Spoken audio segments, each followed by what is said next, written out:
It's going to be hard for the Atlanta Braves to upgrade shortstop without making a trade. But if Anthony Volpe of the Yankees comes available, they've got to do it.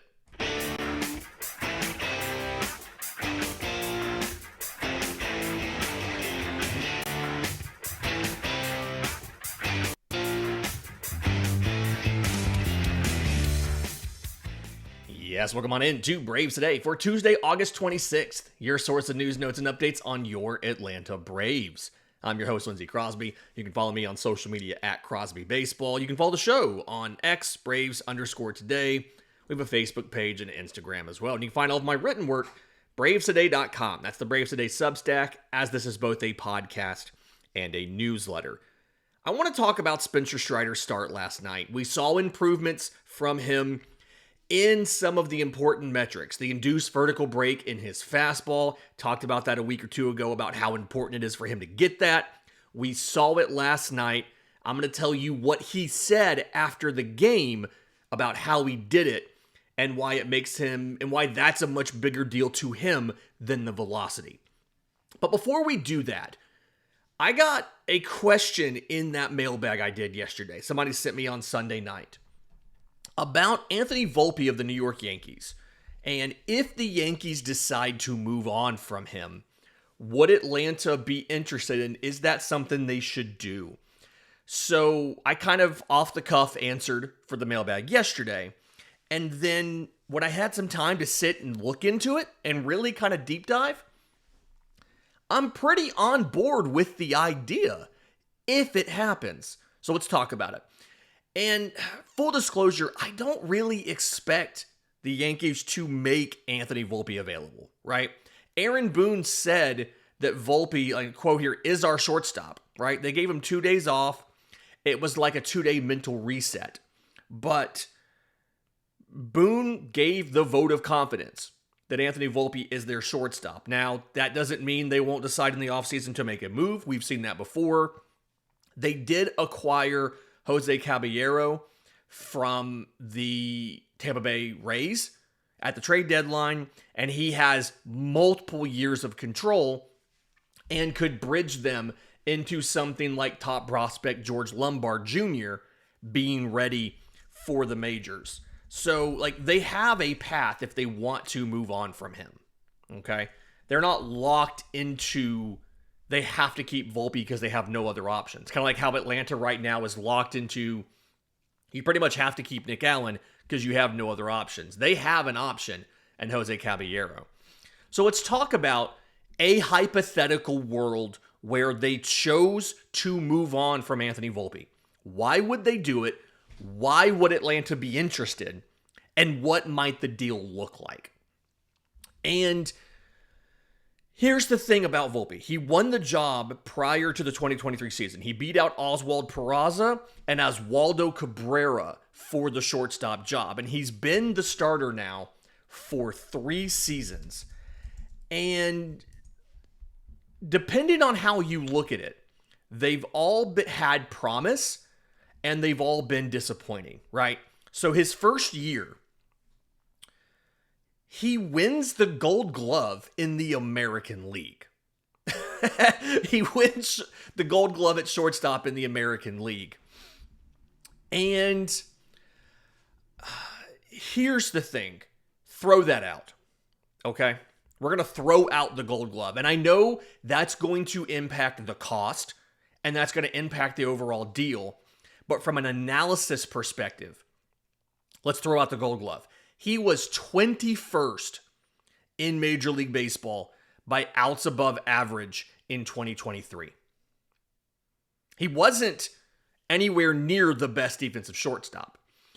Part of the issue here is Gold Gloves are voted on by the 30 MLB managers and 6 of their coaches. It's not done based on defensive metrics. It's based on the eye test.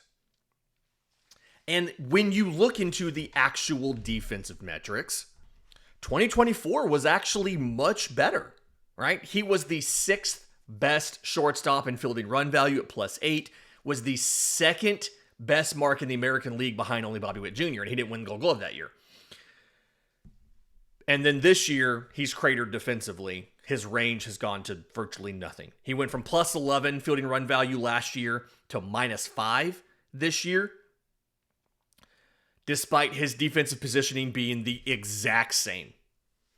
150 feet deep, 12-degree angle from third base, exact same place in both years. His arm strength is actually a little bit better this year than last year, but his range is cratered.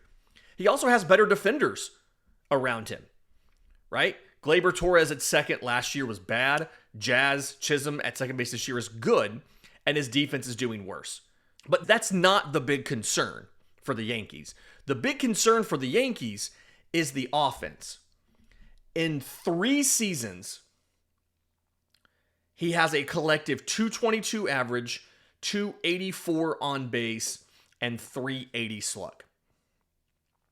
His batting averages in all 3 years, 209, 243 last year, 208. And he had 21 homers and 24 stolen bases in 23 with a 209 average, kind of a wild stat line there. Last year, he had only 12 homers, but 28 stolen bases. And this year, he's at 18 homers and 15 stolen bases. He raised his batting average to 243 last year, but his slugging dropped to the mid-3s. So just a really kind of, it's been an OPS that's always kind of hovered around 660 or so. 666, 657, 675. It's just what combination is he doing to get there? Does he have a higher batting average and a lower slug, or a higher slug and a lower average? And the Yankees are frustrated, right? This is something where he doesn't chase a ton. What was it? It was 77th percentile of just 23.7% this year. He was average the last 2 years. He's gotten better at not chasing. And yet his batting average is 208. He's swinging and missing slightly worse than average, like 24.5% or so. All of this this is a long-winded way of me saying that Anthony Volpe is a talented player who has underperformed and seemingly stalled out in his development. I do think there are several teams that would not be mad to have Anthony Volpe on their roster. I think the big issue is the New York Yankees have different standards for their shortstops. And it's not Anthony Volpe's fault. If you think about that organization, right, taking over for like the same organization that had Derek Jeter, Phil Rizzuto, Bucky Dent, Frank Cressetti, like Yankees shortstop is one of those iconic positions to non-baseball fans, like Cowboys quarterback, Lakers center, like one of those combinations of teams and positions that has a lot of expectations placed on it. And I think that Anthony Volpe is struggling with those expectations. We can see the offensive futility bleeding into his defense this year. He is second in all of baseball, or I guess among shortstops. No, it is all in baseball. For errors with 17. Ellie De La Cruz has 19. And again, everything is the same. All of the inputs are the same. His sprint speed's the same. His positioning's the same. But he's struggling at the plate. And because he's struggling at the plate, he's taking it on the field. He's hitting 171 with a 203 on base since July 1st. And he's pressing to get out of it. And that's why the Yankees are fed up. Here's the end of the day. If the Braves want to make a move for Anthony Volpe, here's why you shouldn't be concerned about his ability to produce. Yes, he's had wildly different batting averages. It's swung 35 points in every season.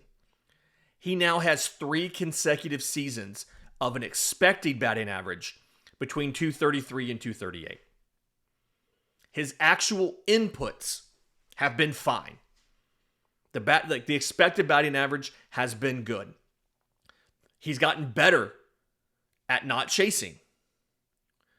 His swing speed has gone up this year. It's now above average at 72.6. So he's getting more optimal contact. They call that squared up rate on StatCast. And he's getting more blasts, which is a combination of a squared up ball with a good bat speed. Like, the inputs are the same or better than they've been, but the results aren't there. It would probably be a mistake for the Yankees to move on from Anthony Volpe unless they think that his issues are mental and that he's not going to get over it in New York, in that media market, with that legacy at shortstop to live up to. And if that's the case, absolutely make the deal for Anthony Volpe. Because he can be a 2020 guy. And by he can be, he's been a 2020 guy. 21 homers, 24 stolen bases in his rookie year. He's been a 2020 guy. He's been a very good defender. The question is going to be, can he put all of that together at the same time? So he has the potential to be one step below where Nick Allen is defensively, while offensively being a 2020 guy at shortstop, which Atlanta has not had in quite a while. If you have the ability to make that deal, make the deal. But the question is, what is it going to take to make the deal?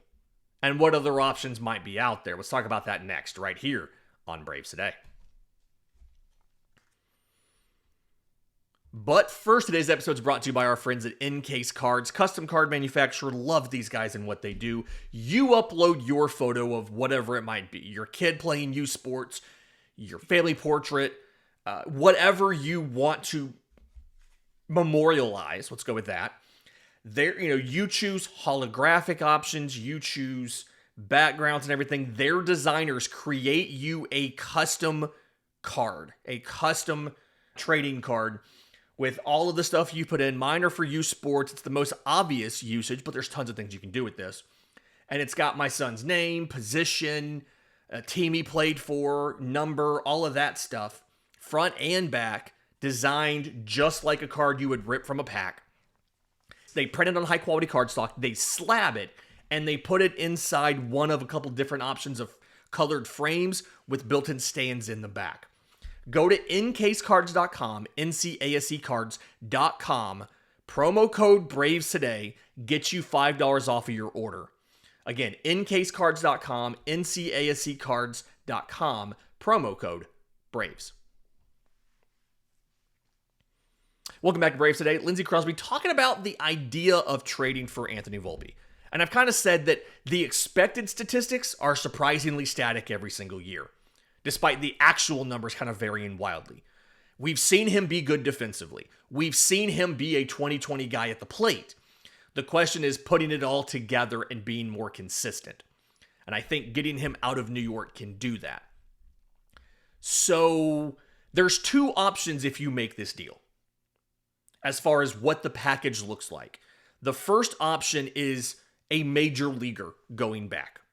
The second option is a prospect package, okay? So let's look at the major league option first.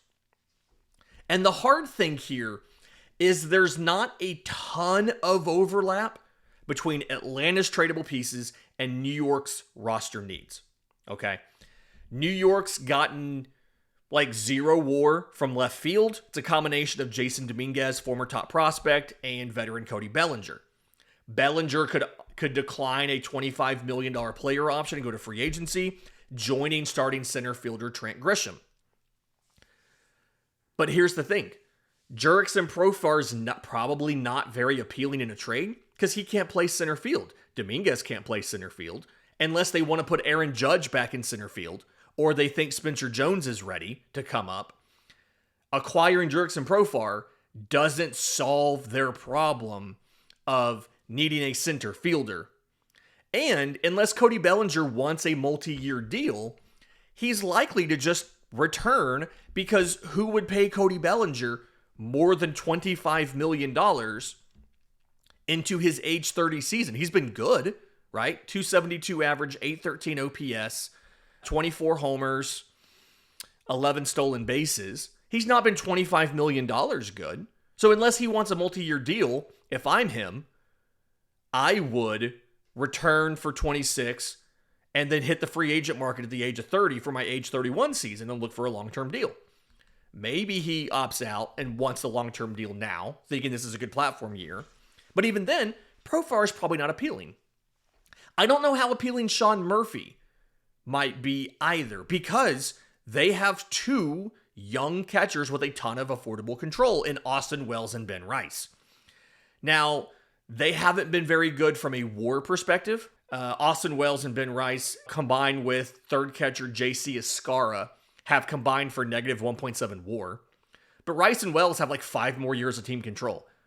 Rice plays a lot of first base when he's not being used behind the plate. You can see a path here, right? They get a much better defender in Murphy. Wells shares time with Murphy. Rice takes over a lot of first base when Paul Goldschmidt leaves in free agency / being old. You can see an idea here, right? You can see how that might work. But it's not probably their number one option. Something else I think they might want to do, a deal that could potentially work if you're sending a major, like a major leaguer, is Ozzie Albies. Atlanta picks up the option, right? So Atlanta pays the $7 million to pick up his option. And then there's a trade. Obviously, the contract goes with Ozzie, right? So the Yankees would pay him $7 million in 26 and 27 if they choose to pick up that option as well. And this is something where the Yankees have struggled at both second and third base, right? Jazz Chisholm can play both. He's much better at second than third.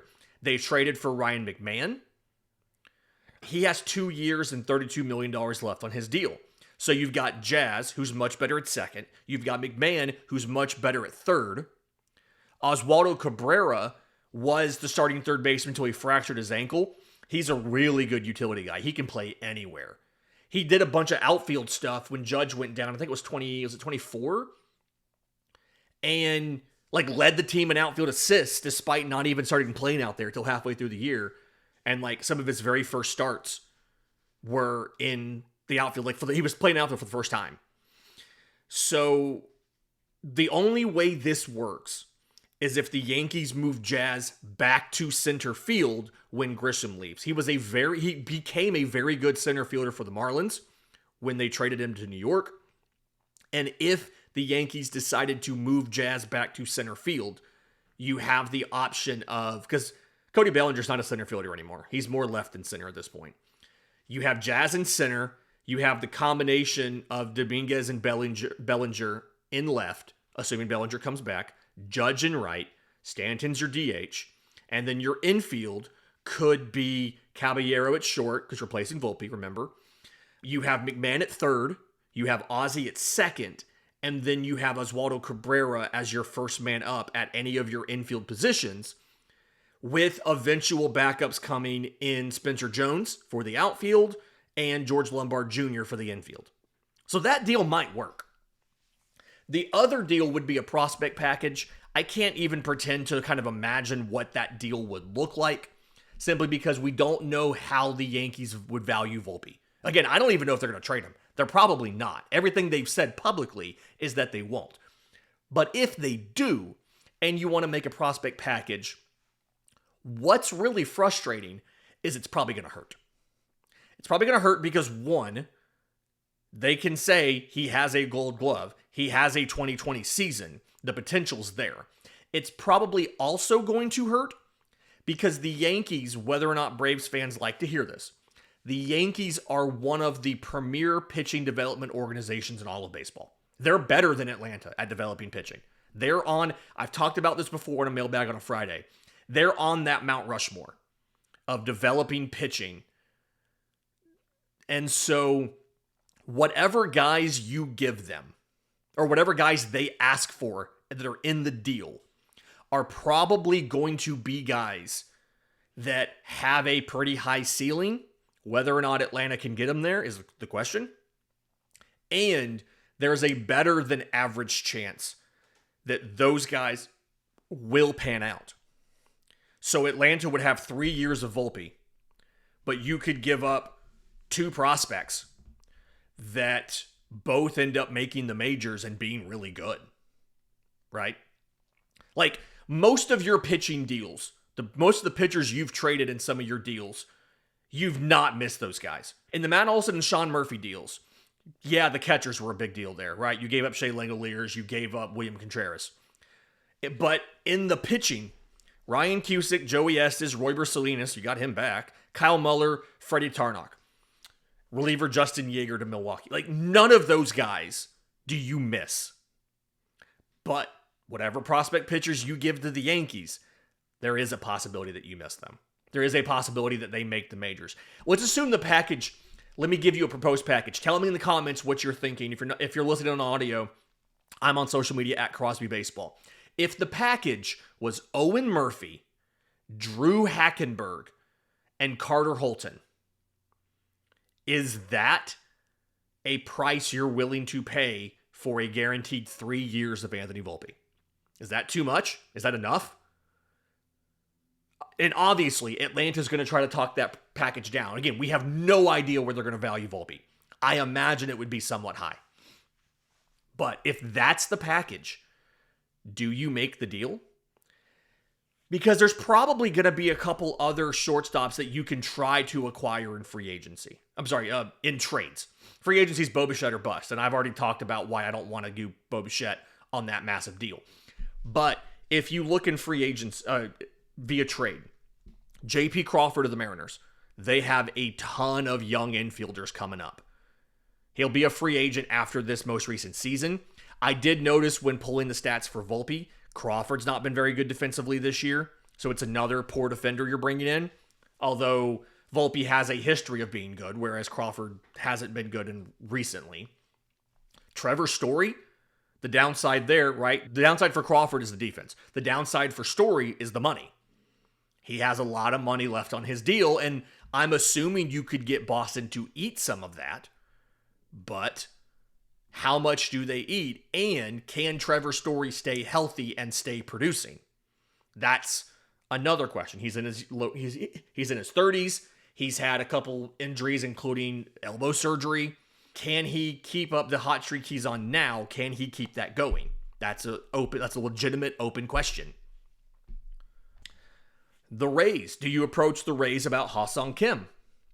I feel like if you were to make that deal, it's possible they want Sean Murphy in that deal. And you would need to make that deal contingent on getting an extension out of Ha-Seong Kim, right?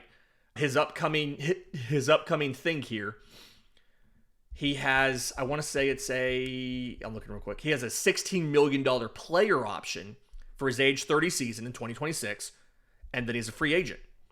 He came back from the shoulder surgery that cut his 24 short. He played a grand total of 24 games. He's back on the IL now. He's a career 241 hitter, but he's very good defensively. He won a Gold Glove in 2023. He's played short. He's played second. He's played third. Very good defender. Offensively, there's questions. He has 49 career homers in 564 games. Career 241 average. And in 2024, as a starting shortstop, he hit 233. Is it worth trading assets and signing him to an extension to get a 233 with a 700 OPS instead of what you're getting from Nick Allen? He is an upgrade offensively on Nick Allen. He's probably a slight downgrade defensively from Nick Allen. Everybody is. Can you get the extension done with Ha-Seong Kim? Because you don't give up a major league asset. You don't give up a Sean Murphy or something to only have Ha-Seong Kim for a year. You got to have him longer than that. A guy who already has an extension, Ezekiel Tovar of the Rockies. Can you pry him free? He led the National League in doubles last year with 45. Slugged 469, hit 269. Won a Gold Glove. This year, he's hitting 266, 738 OPS. He's got 7 home runs and 4 stolen bases. He had 26 last year. Why did he take a step back in his third full season in the majors? He's been hurt a little bit. Yeah, he's only played 64 games. But even there, the pace isn't very good. What does it take to get him out of Colorado? He's still young. This is his age 23 season.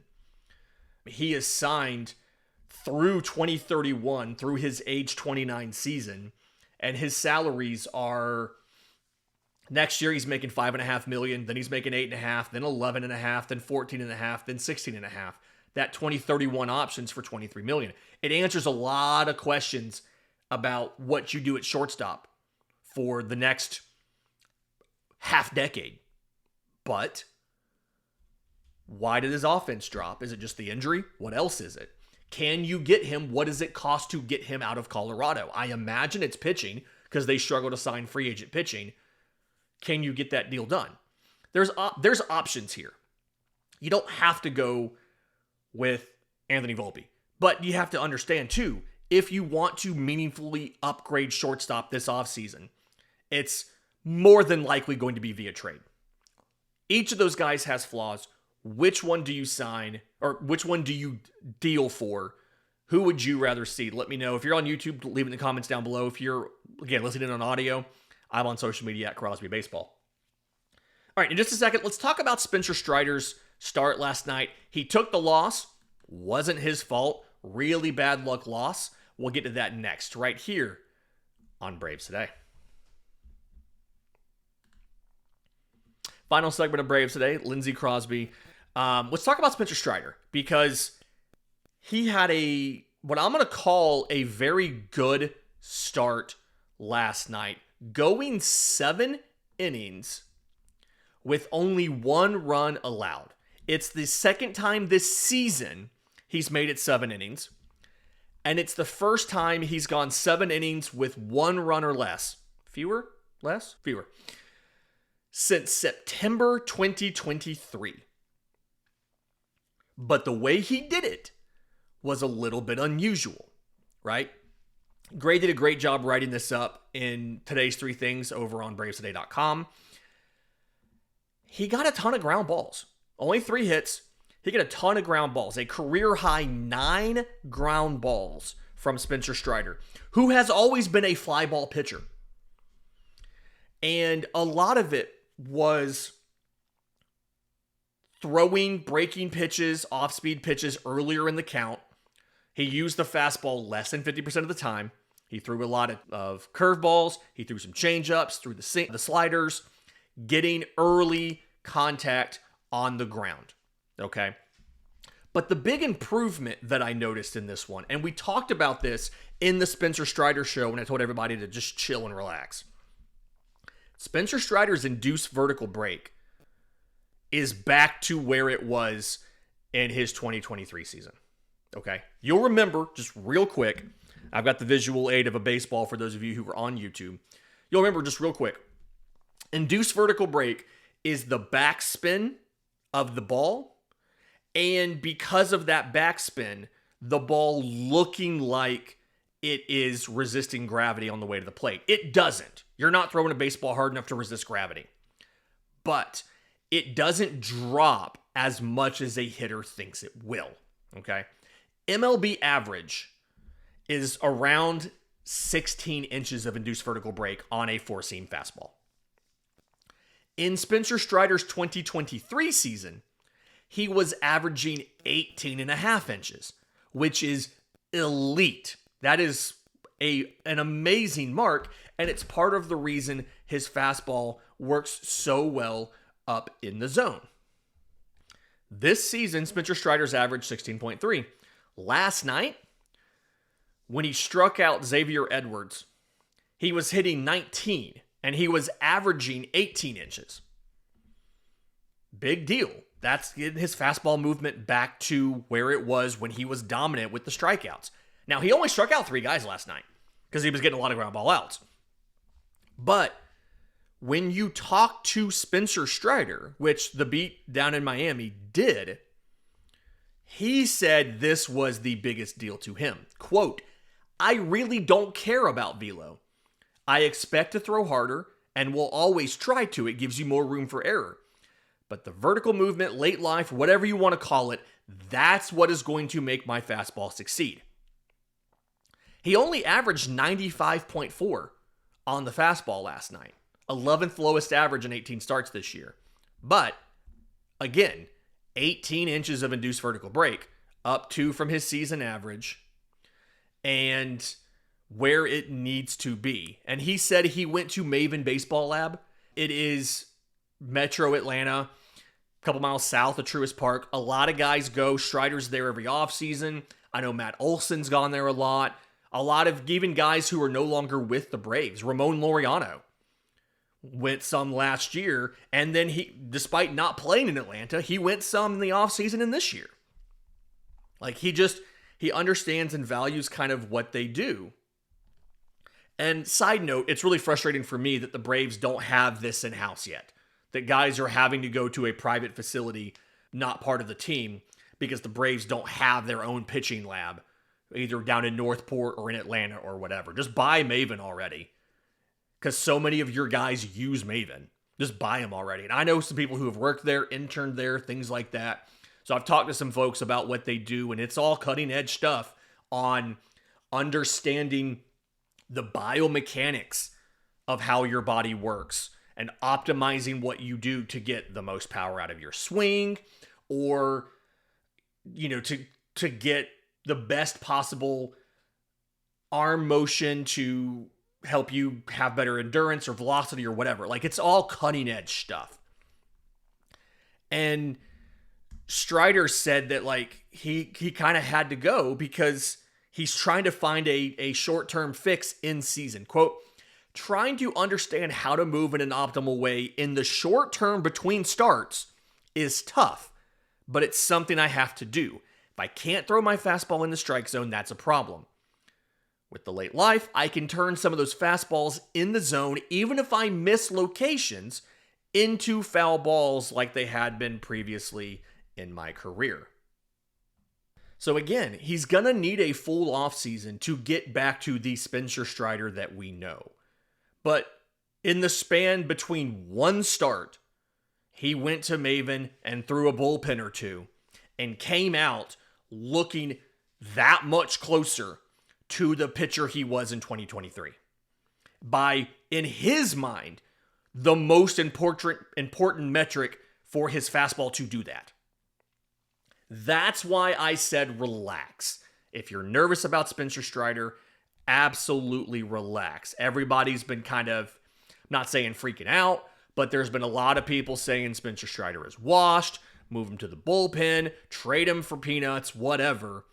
It is very clear here that even just in season between starts, he's able to do enough to get meaningfully better in this short time frame.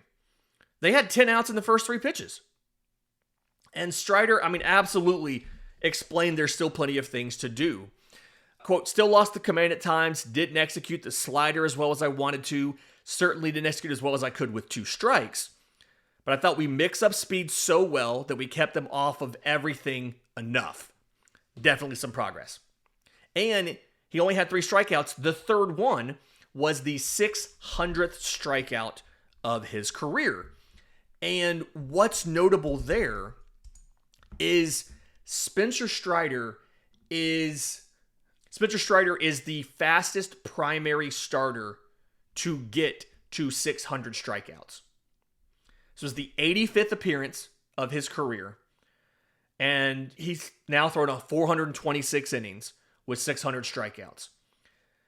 Everybody who's ahead of him on that list are relievers, and most of them are closers. Aroldis Chapman, Josh Hader, Edwin Diaz, Dylan Betances, Craig Kimbrell, Kenley Jansen. So he's the fastest primary starter ever to reach 600 strikeouts. The guy that can do that is the guy that give him a full offseason, and I am willing to say he will be 90 or 95% of 2023 Spencer Strider. That dude anchored a rotation and took Atlanta to the postseason. That's good enough for me. This has been Braves Today for Tuesday, August 26th. Do me a favor. If you're listening on audio, leave a 5-star review, Apple, Spotify, YouTube Music. If you're watching on YouTube, subscribe to the channel, hit the notification bell so you know when we drop the next episode. And until next time, this has been Braves Today.